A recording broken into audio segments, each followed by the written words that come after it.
నమస్కారం, welcome to my channel series women vlogs. ఈరోజు వీడియోలో అయితే పోలిపాడ్యమి రోజు అందరూ దీపాలను అయితే నీటిలో వదులుతూ ఉంటారు కదా. అలాంటి వాళ్ళు అరటిడొప్పలు దొరకనప్పుడు, అలాగే అరటిడొప్పల్లో దీపాలు వెలిగించినప్పుడు నీటిలో మునిగిపోతున్నాయి అని అనుకునే వాళ్ళు ఇంకా ఏ విధంగా దీపాలను అయితే నీటిలో వదులుకోవచ్చో నేను మీకు ఈ వీడియోలో అయితే షేర్ చేస్తాను. మనకి అరటిడొప్పలు దొరకనప్పుడు కానీ, లేదంటే అరటిడొప్పలు మునిగిపోతున్నాయి అని అనుకునే వాళ్ళు కానీ ఈ విధంగా దీపాలను అయితే నీటిలో వదులుకోవచ్చు. ఇందులో మొదటగా నేను కొబ్బరి చిప్పను అయితే తీసుకున్నాను. దీనికి పసుపు కుంకుమలతో బొట్లు అయితే పెట్టుకొని ఆ కొబ్బరి చిప్పలోకి కొంచెం పసుపు కుంకుమ కొన్ని అక్షింతలను అయితే వేసుకున్నాను. అలాగే అందులోకి ఒత్తుల్ని కూడా వేసుకొని దీపారాధన అయితే చేసుకుంటున్నాను. ఇక్కడ నేను మీకు చూపిస్తున్నాను కాబట్టి మామూలుగా ఒత్తులు అయితే వేసుకున్నాను. 33 ఒత్తులను అయితే వేసుకోవడం లేదు. పోలిపాడ్యమి రోజు మనం 33 ఒత్తులను అయితే వెలిగించుకుంటాం కదా. ఇక్కడైతే నేను మీకు 33 ఒత్తులను అయితే చూపించడం లేదు, నార్మల్గా ఒత్తులనే వేసి చూపిస్తున్నాను. ఇక్కడ చూస్తున్నారు కదా, కొబ్బరి చిప్పలో అయితే దీపాన్ని అయితే పెట్టుకొని నీటిలో అయితే వదులుతున్నాను. చూస్తున్నారు కదా, కొబ్బరి చిప్పలో దీపాన్ని నీటిలో వదిలిన తర్వాత అది ఎంత బాగా తేలియాడుతూ బాగా వెలుగుతుందో. ఇలా కొబ్బరి చిప్పని కొంచెం లోతుగా ఉండే కొబ్బరి చిప్పని తీసుకోవడం వల్ల గాలికి కూడా అది ఆరిపోకుండా ఉంటుంది. ఇంకొక విధానంలో అయితే నేను ఇక్కడ ఒక తమలపాకును అయితే తీసుకున్నాను. ఈ తమలపాకు మీద కూడా మనం పసుపు కుంకుమ అలాగే కొంచెం అక్షింతలను అయితే తీసుకొని పువ్వొత్తుల్ని పెట్టుకొని దీపారాధన అయితే చేసుకోవాలి. ఇక్కడ నీటి మీద మనం దీపాలని వదులుతున్నాం కాబట్టి ఎంత తేలికైనవి తీసుకుంటే అంత బాగా అవి వెలుగుతూ ఉంటాయి. మునిగిపోయే అవకాశం అయితే చాలా తక్కువగా ఉంటుంది. కొంచెం బరువుగా ఉండేవి ఏవి తీసుకున్నా సరే అవి మునిగిపోయే అవకాశం కొంచెం ఎక్కువగా ఉంటుంది. ఇక్కడ చూడండి, తమలపాకు మీద దీపాన్ని అయితే పెట్టుకున్నాం కదా. ఇప్పుడు దీన్ని కూడా నీటిలోకి అయితే మనం వదులుకుందాము.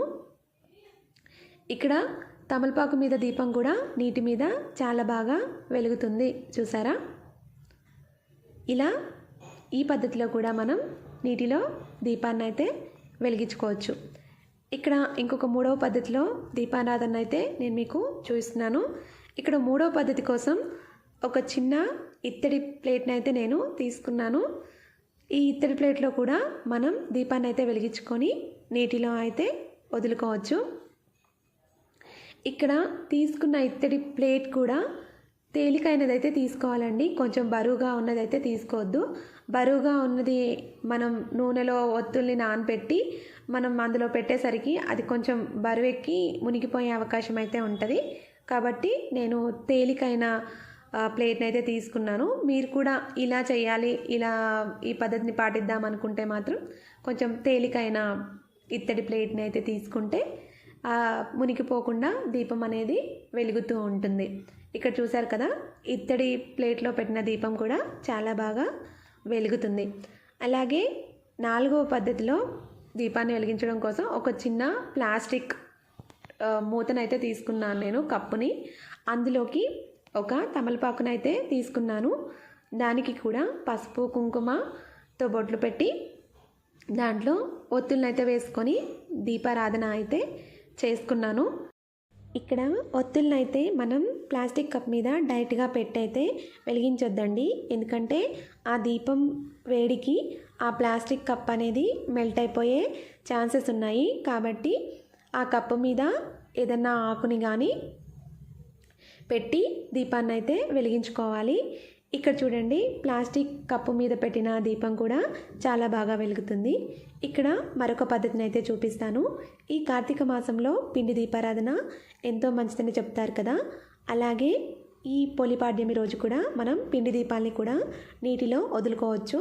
దానికోసం పిండి దీపాన్ని అయితే తీసుకొని ఒక కొబ్బరి చిప్పని అయితే తీసుకొని ఆ పిండి దీపానికి ఆ కొబ్బరి చిప్పకి పసుపు కుంకుమలతో బొట్లను అయితే పెట్టుకొని ఒత్తుల్ని వేసుకొని దీపాలను అయితే పెట్టుకొని నీటిలో అయితే వదులుకోవచ్చు.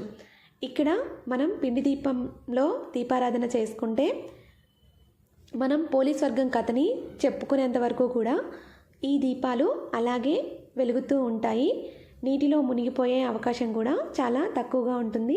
అలాగే పిండి దీపాల్లో దీపారాధన చేశామన్న సంతృప్తి కూడా మనకి కలుగుతుంది.